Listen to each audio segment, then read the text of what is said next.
This is all joint work with Ben Griggs, and it'll be much more about the topology of polyhedral products than geometric group theory. More specifically, it'll be about the equivariant topology of moment angle complexes, but they're sort of an analogous story and analogous questions for real moment angle complexes. And you'll see our best result, or somehow our most combinatorially explicit result, comes when a simplicial complex is flag. Real moment angle complex story is giving you a polyhedral product model for the classifying space of a right-angled Coxeter group, or its derived subgroup rather. So I'll say something about analogous story there. This is all just to say some groups other than tori will eventually appear briefly toward the end. But the basic setup with relation between toric topology and combinatorial commutative algebra, and to some extent geometric group theory as well, is that combinatorial commutative algebra takes some combinatorial input like a simplicial complex or a polytope or maybe just a graph, and associates to it various rings like this Stanley-Reisner ring over here, its Cazul homology, and then polyhedral products often give us lifts of these objects to topology. Studying the topology or homotopy types of these polyhedral products up here, we can learn something about these rings and vice versa. And same thing a little bit with groups, right? Geometric group theory takes some combinatorial input and associates various groups like this derived subgroup of the right-angled Coxeter group over here, and we're sometimes getting lifts of those as well. So throughout the talk, my combinatorial input will be a simplicial complex K on M vertices S. That's for now just showing up here, is going to be the polynomial ring on M generators of degree 2, so that I can identify this with the cohomology, the classifying space of a torus. And then the Stanley-Reisner ring is just the quotient of that by the Stanley-Reisner ideal generated by the non-faces of K. And little k here will always just be a field through the talk. And if I don't write coefficient cohomology, they're always in a field little k. So let me remind you of those spaces. Moment angle complex is the polyhedral product associated to this pair. A is just carving out a subspace of this polydisk here.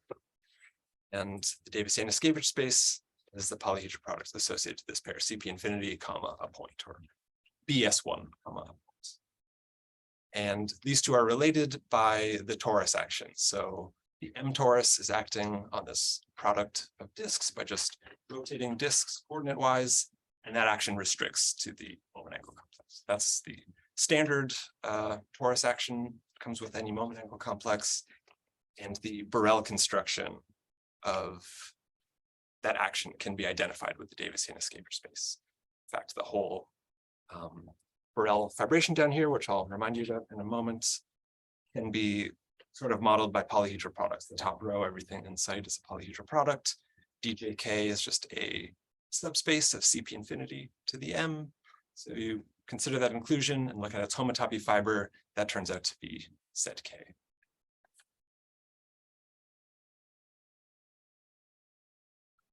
And then just the cohomology of these spaces, which I sort of indicated on that first slide. Due to these various people, the equivariant cohomology, or equivalently, just the ordinary cohomology of that Davis-Yanuszkiewicz space, it's just the Stanley-Reisner ring. And then more interestingly, the ordinary cohomology of ZK is the Cazul homology of the Stanley-Reisner ring. And Hochster's formula gives us this sort of combinatorial interpretation of this ring.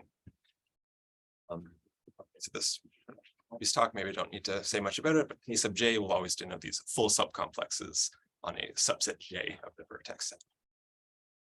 And this is actually a great example of a celebrated result in combinatorial commutative algebra, which admits like a lift to topology, because the Bari-Mendersky-Cohen-Gittler decomposition tells you the stable homotopy type of the moment angle complex. It says that after suspending just once, it splits as a wedge of these suspensions of the full subcomplexes. So if you imagine taking cohomology of this, you recover Hochster's formula. Cohomology on the left-hand side is Tor, and the cohomology on the right-hand side becomes this big sum. And notice I could have put, all subsets of my vertex set instead of just the non-faces, because if J is a face of K, then the full subcomplex is just a simplex sitting in K. It's contractible, so that's not contributing anything to this homotopy type or to this cohomology. Okay, and then just to very quickly remind you, whenever you have a group action, but let's say a torus action on a space, you can associate to it Borel fibration, total space there, Borel construction, or homotopy orbit space. And the T equivariant cohomology of X is just defined to be the ordinary cohomology of that space. And it's coming with a map to BT, so equivariant cohomology is always a module over a polynomial ring. Cohomology, this is our polynomial ring, it's inducing a map to the left, that gives you the module structure. So equivariant cohomology is always a module over a polynomial ring for any torus action on a space. And there are lots of ways to motivate this notion of equivariant formality that this talk is going to be about. This term was introduced by Greski, Kotwitz, McPherson, but the study of these sorts of group actions goes back to Borel. And yeah, there are lots of important examples of group actions like this, like Hamiltonian actions on compact symplectic manifolds. But for the purpose of this talk, let's just say equivariant cohomology is always a module for a polynomial ring. The nicest modules are free ones. So whenever you have a source of torus actions, like moment angle complexes are giving you, it would be good to know which of these are equivariantly formal. And the goal is really going to be to get some sort of combinatorial answer to this question. So take any simplicial complex K on M vertices and take any subtorus, the M torus that's acting. When are those actions equivariant? As Abby sort of indicated in our last talk, ZK, these sorts of actions are sort of universal in toric topology because all quasi-toric manifolds are of the form ZK mod one of these subtorus actions. So in particular, like every smooth projective toric variety is of this form. More recently, lots of other sorts of subtorus actions here, which maybe aren't free, have been investigated by a lot of people. And maybe I should also say, it would be good to ask the other analogous questions here, like when are the actions free, when they have fixed points, and so on. And there are good combinatorial answers to those questions, especially when you can say easily in terms of the combinatorics of K, when a torus is acting freely. And equivariant formality is sort of on the other end of the spectrum of free actions. And the problem there seems to be a bit more subtle in determining when you have equivariant formality. So what could you do to answer this question? You could try to, please. It's related to the algebra being Cohen-Macaulay. Well, Cohen-Macaulay is sort of like a fixed point free version of equivariant formality. Like there's this lemma that says, okay, you could first of all call an action Cohen-Macaulay if the equivariant cohomology ring is Cohen-Macaulay as a module over the polynomial ring instead of free as a module. And then equivariant formality equals Cohen-Macaulay plus fixed points. So in the presence of fixed points, they're the same. So I might say something about that later, actually. So yeah, the direct way to approach this question would be to actually understand, compute the equivariant cohomology, not just the groups, but as a module over all these different polynomial rings for every possible subtorus, right? But the problem is, as T varies, this thing, the equivariant cohomology, can change quite wildly. Like sometimes you might have a freely acting subtorus, which is making this finite dimensional, and then you move it just a little bit and it blows up and it looks completely different. Or sometimes when equivariant cohomology is infinite dimensional, it's like, it's a nice description as the quotient of a Stanley-Reisner ring by an ideal generated by a regular sequence. But other times it's infinite dimensional and not of that form. So yeah, this object can just sort of change wildly as you vary T, but from a Cazul dual point of view, you could instead look at the ordinary cohomology, which has those two nice descriptions I just gave, sort of well understood, and try to study that as a module over an exterior algebra. And these two things are sort of causal dual. There's something in commutative algebra called the BGG correspondence, which is a equivalence between the derived categories of DG modules over symmetric algebra and the DG modules over an exterior algebra you could try to use. And the benefit there is that this thing isn't changing as I change T, and we have nice descriptions of it. And thinking of it as a lambda module for various exterior algebras, which you should think of as like the homology of the T that's varying over here. That doesn't change so much as I move T around. You may as well, from this point of view, just take T to be the biggest, the full standard torus action. And then restricting to smaller subtori just means sort of ignoring certain operations that are showing up, which I'll explain a bit more later. Okay, so first of all, polyhedral products are sort of all about thinking about spaces in a coordinate-wise way. So let me tell you how I think about the lambda module structure in ordinary cohomology. If you just restrict the standard torus action to like the jth circle factor here and just consider that action, look at what it does in cellular cochains. So you've got a map going right to left here. The cochains K to the cochains on this product, which I can identify with just an exterior algebra on a generator degree 1 tensor cochains. And then just notice that a cochain would have to be sent to one tensor itself, plus maybe U tensor something of degree 1 less than alpha. So call that something iota j of alpha. That's giving you a derivation of 3 minus 1.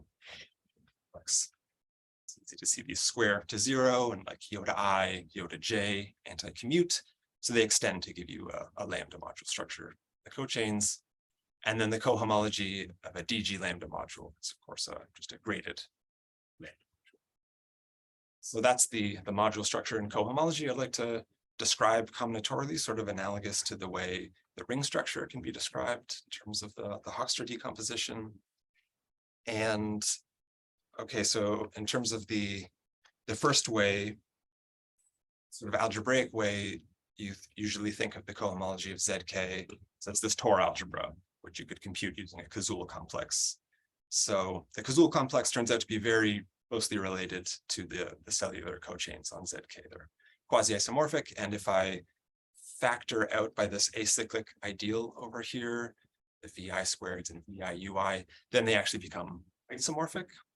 So this is a nice small DG algebra computing Tor, and I can give it a lambda module structure by just defining each of these generators iota I to act in this way. So basically, it's just differentiating with respect to the variable UI. Is it the second map is induced by the G's action on that K induced by the cellular? Sorry, that's first item, the second C star CW ZK. Yeah. This one is induced by the first map. Yes, exactly. Okay, cool. Yeah, so you could just look at cohomology and say, okay, any cohomology class is of course going to one tensor itself plus U. So tensor when you something say like that. lambda U, means lambda UJ, right? The J's cell, kind of like the J's. Oh, this U? Yeah, this Yes, U. that U I could have called U sub J because it's like the fundamental class. of Yeah, that. yeah, Exactly. Yeah, thanks. Okay, so yes, the point was here's a small DG algebra with a lambda module structure, and you can just directly compute with it to get to compute the cohomology of ZK as a lambda module. And then the other way was to use Hochster's formula to understand cohomology, and the lambda module structure can upgrade to this Hochster formula as well. So yeah, let me state it like this. If you just consider one of these generators of the exterior algebra, that's giving you derivation in cohomology, degree -1, and these horizontal maps by Hochster isomorphisms. It turns out J, somewhere between 1 and M, remember, this jth derivation on the Hochster side is just looking like a sum of maps induced by inclusions like this of full subcomplexes where you just add in the vertex J. So degree shifting going on in that Hoxer decomposition. So of course, an inclusion like this should induce a degree 0 map in cohomology. And it really is, even though I have this degree here and this degree here, that's just how these horizontal isomorphisms work. But like the nth cohomology of one piece here is landing in the right summit down. Okay. Here's the maybe smallest example that's easy to compute by hand. Consider this simplicial complex on 3 vertices, 1 edge. And here's the Stanley-Reisner ring, right? Our generators are just the non-faces, V1, V2, and V1, V3. And the Cazul complex is just the Stanley-Reisner ring, tensor this clear algebra equals U, UI equals VI. So you can just start computing, apply D to various things in this this Cazul complex, and you'll find that the first interesting closed forms are like V1 U2, for example, right? Because D of V1 is 0, D of U2 is V2. So D would send this to like V1, V2, which is 0 in my Stanley-Reisner. So that's a closed form, which is easy to see is not exact. Same thing over here, this non-face is giving you some cohomology class there. And then the only other closed non-exact thing really is this V1, U2, U3. So that's a basis of cohomology.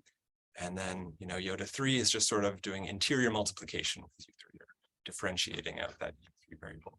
So we've got 2 non-trivial derivations there, and that's the entire lambda module. You can also see this from the Hoxer decomposition, because that last proposition said that these derivations are just coming from the induced maps from one full subcomplex into another. So yeah, this class is coming from the full subcomplex on the vertex set just 1, 2, right? That's just like S0. Cohomology is being shifted up a bit into H3 here. And if you consider the inclusion by just adding a vertex 3 to this full subcomplex, that's like an homotopy equivalence, right? The little subcomplex on 1, 2 is just S0. Same thing on the full subcomplex 1, 2, 3. Using an isomorphism, and that's giving you this operation. Same story over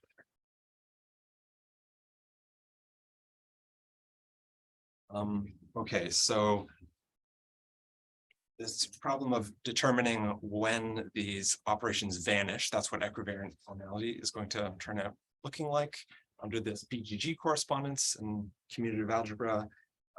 Free modules over polynomial ring become trivial modules over an exterior algebra, and vice versa. So I'll say more about that in a moment, but the first step is to reduce to these simple subtori. It turns out that any subtorus you choose of the big torus is going to be equivariantly formal if and only if like the smallest coordinate subtorus containing that torus is equivariant. At least if you're working over a field of characteristic 0. And if you're working over characteristic P, you have to do something only slightly more complicated.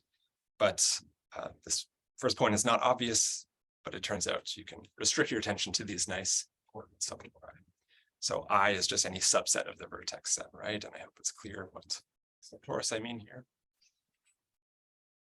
And so the simplest sort of coordinate subtorus would just be when I is a singleton. Just take a single vertex, Ti, just that coordinate, or sorry, Tj would just be that coordinate Sj action. And that's going to be equivalently formal if and only if that derivation is trivial, because that's what it's going to mean to say that this exterior algebra module structure is trivial. And the combinatorial interpretation we already went over is also giving you this interpretation, right? Equivariant formality of that circle action, if and only if all of these maps are inducing 0, all the maps where you're just adding in J to any full subcomplex. But then for the higher dimensional tori, like if I took a subset which was not just a single vertex, it turns out that you need to know more than just this lambda module structure. So this is to do with a failure of Cazul duality at the level of cohomology. I said there's this correspondence between modules over S, modules over lambda. But in topology, that should really be thought of as occurring at the cochain level. You pass to cohomology, you're forgetting too much of the group action on one side. And so you really need to consider some sorts of higher cohomology operations.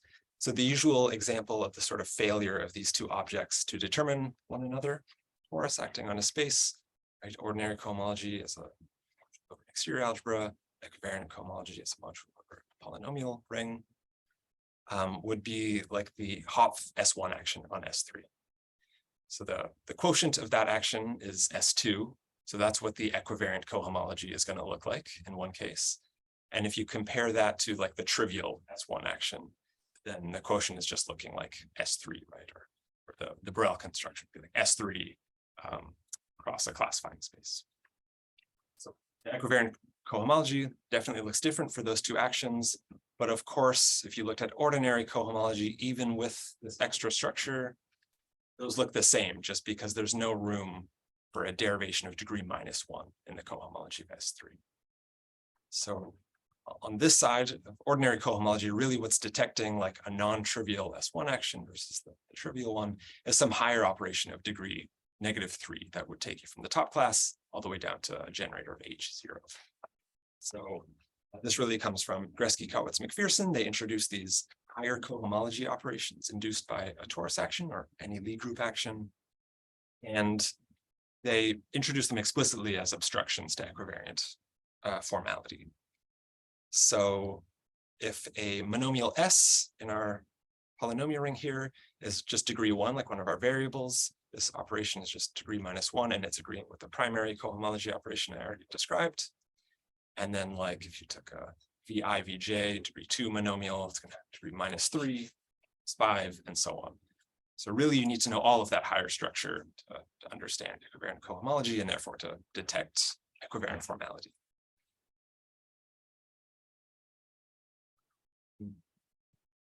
And then I was going to briefly indicate that these higher cohomology operations are not as hard to compute as other higher cohomology operations, ones coming from a Steenrod algebra or even higher Massey products, but they arise in sort of the same way. So remember, triple Massey product arises when you've got 3 cohomology classes in any cohomology of any DG algebra, where the product of alpha with alpha prime is 0 and alpha with alpha double prime is 0. That means at the cochain level, alpha times alpha prime must be D of something, alpha double prime. And if you sort of mix that data together, take alpha prime times beta 1 and alpha double prime times beta 2, add them together with the right sign, then you can just directly see that that's giving you a closed form. And so you define that thing to be the representative of your triple Massey product. Really an element of the Massey product. There's some indeterminacy here. But the same sort of thing happens for these higher operations coming from a torus action. So imagine iota I and iota j were 0. That's a homology class. That means at the cochain level, like in our Kazul complex, if you like, iota I of alpha is d beta I, iota j of alpha is d of something else. And now consider mixing this together by applying iota I to beta j, iota j to beta I, apply d to that, and just coming from the anti-commutativity of these derivations, you get that that's a closed form.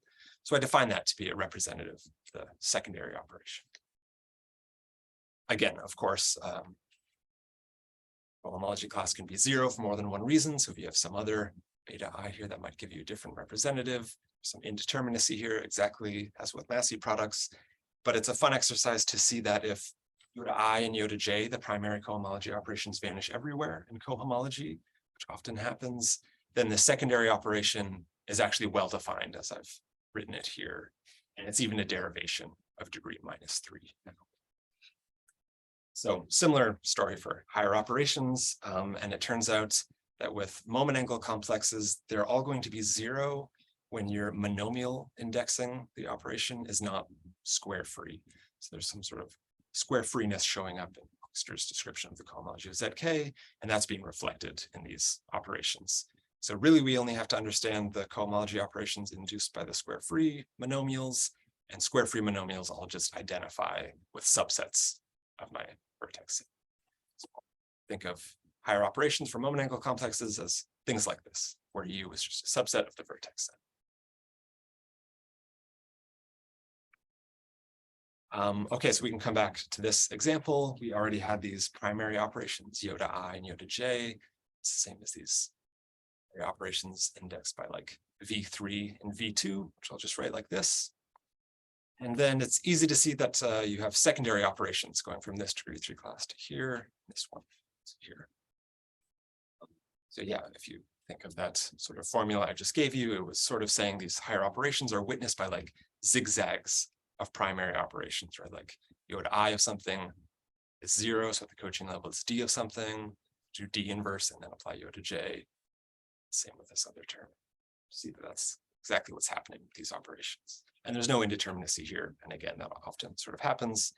So yeah, they're not as scary as other higher cohomology operations and turn out to be very closely related to the entries you see in projective resolutions, the Stanley Rice. So shot of computing all of these for a specific example, like that last one we just did, is that if you have all of them in hand for a specific moment angle complex, then you can just sum them all together. Really, I'm now looking at S tensor ordinary cohomology. I'm just defining a differential on there to be sum over all the subsets of M, apply the cohomology operation on the right, and multiply by the relevant monomial on the left. That turns out to square to 0, which is just reflecting some Stasheff type relations between these higher operations. And that's turning this complex to the minimal free resolution, the Stanley Rice. It's free because I've just described it explicitly as that way. S tensor something. Minimality just means there's no like degree 0 part of this differential really. And minimal free resolutions are sort of unique isomorphism. So that's it. This is giving you some sort of topological interpretation of the minimal free resolution. And more generally, if I didn't take the full standard M torus action, if I restricted to any subtorus action, but in particular like these coordinates TI actions I was talking about, then you can do the exact same thing. You just sum over the relevant operations, right? So I only consider higher operations indexed by a subset of I. So that's also giving you some sort of models computing this equivariant cohomology as a module over the relevant polynomial. Yeah, these things are called Hirsch-Brown models. So it's really saying something more. This model is actually quasi-isomorphic to like the cochain complex of the Borel construction that computes the right-hand side. Okay, other models exist, like smaller models for computing equivariant cohomology. That's not really the point. I'm not going to like use these things to explicitly compute this for every action, right? But now you can see why the vanishing of all these higher operations is equivalent to equivariant formality. For equivariant formality just meant equivariant cohomology is free. It means this differential would have to be 0. And that just means all of these higher operations vanish. Okay, and this is also showing you, well, sort of telling you exactly what the cohomology as a lambda module, what that knows of K, or what that knows of the Stanley Reisner ring. It turns out to be exactly equivalent to the linear part of the minimal free resolution. So we already saw that if you just take like coordinate S1 actions on the moment angle complex, that's all you need to know. So it turns out just the minimal, or sorry, the linear part of the minimal free resolution. For those actions, if I took a coordinate 2 torus action, I really just need to know the data of the linear and quadratic parts of the minimal free resolution, and so on. So knowing the full minimal free resolution is really what it means to know a ring, to know the minimal, sorry, to know the Stanley Reisner ring. And so if you have all of that data, you should be able to answer this question for any torus action you've got. So this is sort of how that previous theorem generalizes now. If I have a larger subtorus action specified by just any subset of my vertex set, then that action is going to be equivariantly formal, okay, if and only if all the cohomology operations coming from that action are 0. And previously, remember the primary operations we were able to just describe explicitly in terms of Hochster's formula. And you can't really do this for the higher operations. This is a sort of old by the entire minimal free resolution, not just the linear part. in terms of Hoxter's decomposition, these are purely combinatorial description of a minimal resolution.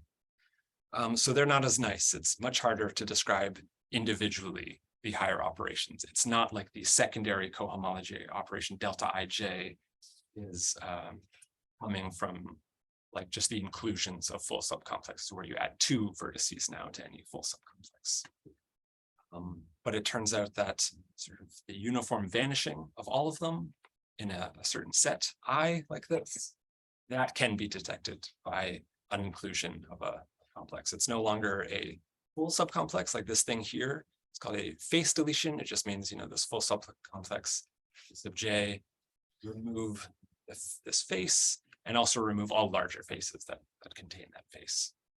So it's not a full subcomplex, but it can be written as just a union. It's like single vertex deletions, which were showing up like before. So sort of a similar looking condition. You just want all of those inclusions to be inducing 0. And I'm sort of already over time, yes? So I say anything about this, but maybe I'll just finish by saying in the flag case that combinatorial condition, sort of think of this as topological condition, equivariant formality. This is sort of an algebraic thing. It's just saying something about the entries showing up in the matrices, describing the differentials in the minimal free resolution. And this we would like to say is a combinatorial characterization of equivariant formality, but it's only really as combinatorial as Hoxter's formula is because it has to do with the cohomology of the full subcomplexes appearing in it. Ideally, you would want a statement just about K and its full subcomplexes. That can't be done in general. We have an example showing that things change with different coefficients, but for flag complexes, it turns out that that third condition can be written very simply in this form.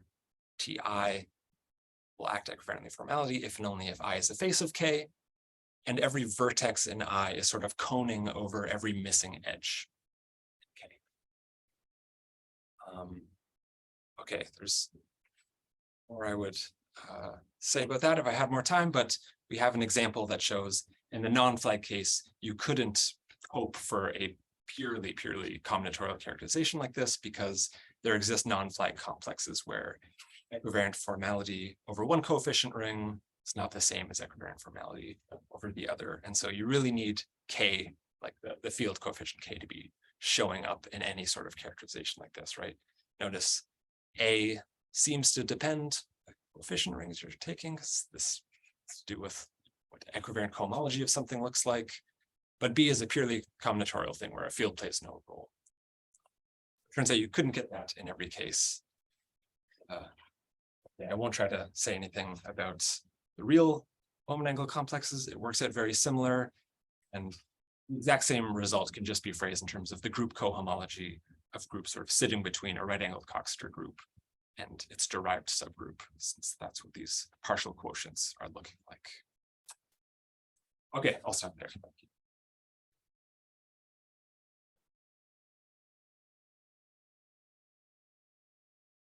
Are there any questions? In your example with the hot vibration and versus the trivial vibration, is there a higher operation there that distinguishes? Yes, exactly. So if K, it's just 2 points, 1, 2. So we saw in Abby's talk, the moment angle complex looks like D2 cross S1, S1 cross D2. And in terms of the Cazul complex, homology is looking like in grade 3, generator is like B1, U2, 0, is missing place, 0, 1, and of course, if I apply like iota 1 or iota 2, either primary operation, getting 0 there just for degree reasons. But if you think of what's happening at the cochain level, I do iota 2, maybe. And that's giving me V1, which is D of something, namely D of U1. U1, and then I apply iota 1 of that thing. So yeah, exactly. There's this secondary operation. X by the monomial V1, V2, V1, V2. Similar thing with all other spheres, right? If you say A to be the boundary of the simplex, then all the odd dimensional spheres are showing up as moment-ending complexes. Perfectly. It's cohomology operations, 3-1, then -3, then -5.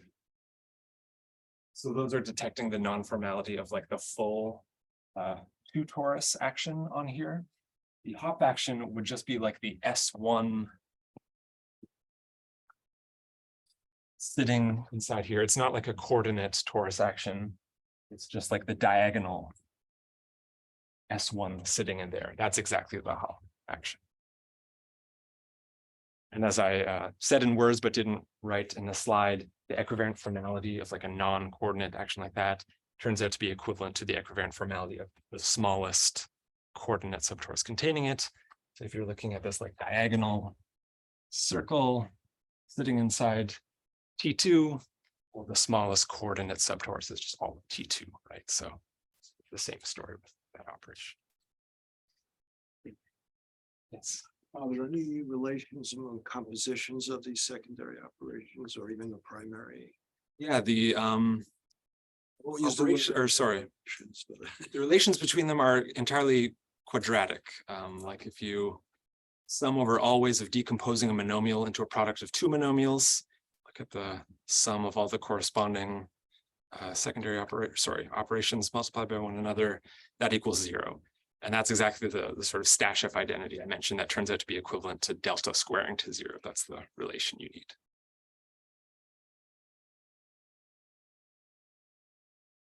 Yes. So what is the simplicial complex with 7 vertices? Oh yeah, here I've said more if I had more time, but it's sort of hard to arrange for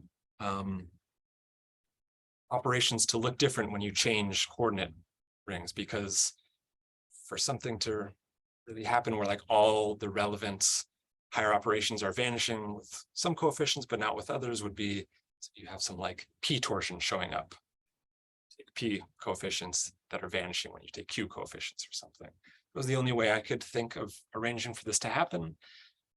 And the smallest simplicial complex where torsion shows up already quite large, like the first example would be 2 torsions showing up when you take K to be a triangulation of RP2.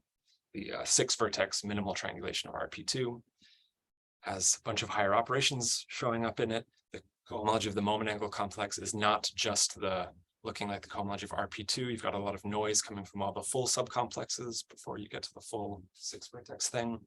So there's a lot going on there. It turns out like every primary operation shows up.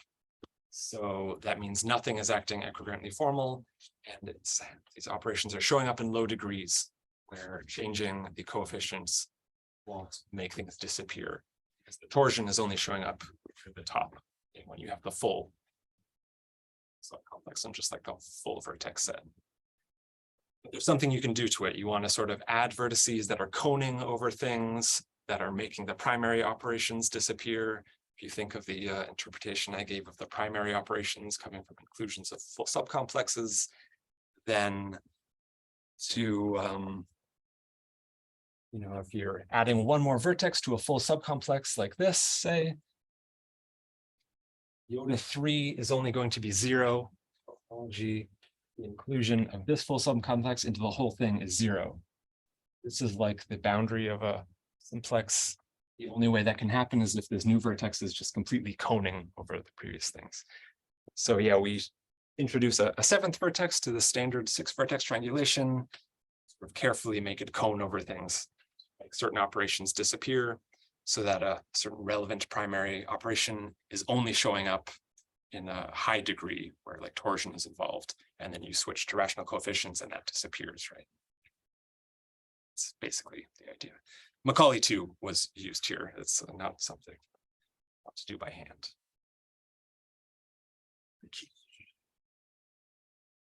so if you do something to the simplicial complex, like take barycentric subdivisions of it, so it becomes flag, is the relationship between the operations before you took barycentric subdivision I just pick barycentric subdivision is the only word I know for it.